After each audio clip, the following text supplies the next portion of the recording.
youtube.com/mattbinder, but I went live on Tuesday on Twitch, twitch.tv/mattbinder. And I broke down that Jimmy Dore segment on the Kyle Rittenhouse trial and how apparently the mainstream media completely failed everyone because Jimmy Dore didn't pay much attention to the case. And he had originally thought that the people Kyle Rittenhouse shot were Black. And that's apparently mainstream media's fault that he didn't, click a link and look at the pictures of the people that were. Glenn saying too. I thought these guys were Black. Yeah. That's what all these guys are saying, because none of them paid attention to this case. None of them cared enough to pay attention. So they think that because they didn't do the work of clicking a link, mainstream media failed them. Well, all that they're interested in is branding themselves as opposed to mainstream media anyway, to be completely honest. Or no, it's all about like how the liberal media just wants you to think that thought police. Thought police, like, of course, these guys weren't even Black. Like, they want to tell you he's a racist. He didn't even kill Black people.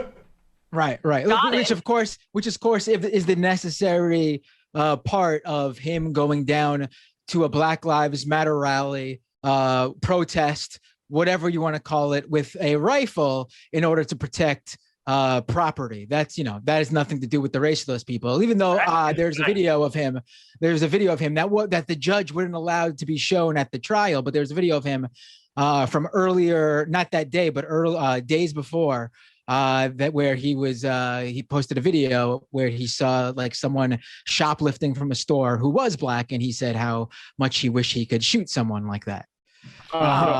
That's just patriotism right there. I don't know. I was actually thinking about something similar, not the Jimmy Dore thing, but like we do have a problem, I think, with people in not the media broadly speaking, but the way we characterize white supremacist violence or violence in the name of like white supremacy or whatever nebulous concept that it's being branded as today, as being something that is uniquely targeted towards the Black community in such a way that's going to become caught in there. And so like even if you thought that the like victims were inherently Black because that's the mindset you were in, that really says, I think, more about the way in which we're kept from the reality that white supremacist violence is oftentimes the underlying, along with misogynist violence, the underlying ideology of the mass shooters that we see who kill people indiscriminately in this country. Mm-hmm. Right. Absolutely. But that's kind of I think is kept from us for reasons that is unrelated to whatever they were talking about, because it's like, well, yeah, if people knew that about white supremacy, they might feel a little bit less like it's a problem for other people and more like it's just generally a problem for everybody. Yeah.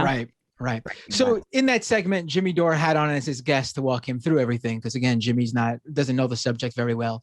Matt or Aflia, whatever, I forget, the guy who got fired from the Bernie campaign, literally like the day he was hired, because he created some video in his past that came out that did not, not a good look. Weird hiring choices by the Bernie campaign in 2020. Just right. So he was in that segment. Right. Yeah. But he was in that segment, and he's reached out to me now, and it looks like we are going to have a discussion about the case.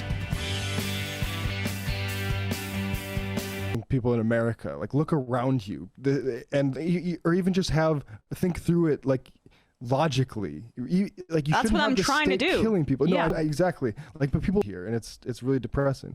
Yeah, exactly. And